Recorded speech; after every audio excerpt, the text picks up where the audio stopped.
Ассаламу алейкум, урматтуу кыргыз эли, урматтуу мусулман бир туугандар. Пайгамбарыбыз саллаллаху алейхи ва саллям Ибн Хиббанда келген сахих хадисинде өзүнүн сахабасына кайрылып мынтип айтканы келет.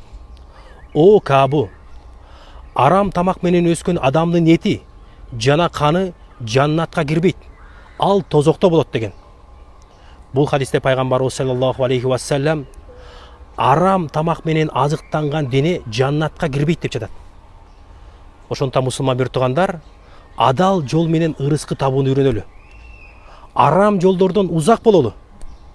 Мисалы, казино аркылуу акча табуудан, сойкулук аркылуу акча табуудан, арак, тамеки, наркотик аркылуу акча табуудан, пара алуудан, сүткорлук менен акча табуудан, жана ошондой эле музыка аркылуу акча табуудан алыс бололу. Жана ошондой эле өзүбүздүн үй бүлөбүздү ушундай арам жолдор менен тамактандыруудан сактаналы.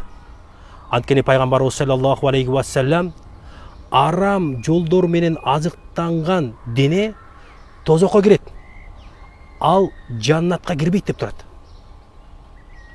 Аллах Таала өзү ыраазы болгон, өзү сүйгөн, өзү береке берем деген адал жолдон ырыскыбызды насип эткен болсун.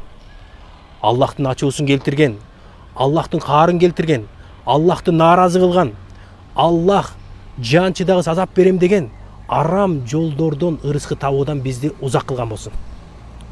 Аллах Таала бардыгыбыздын ырыскыбызды адалдан тең кылган болсун.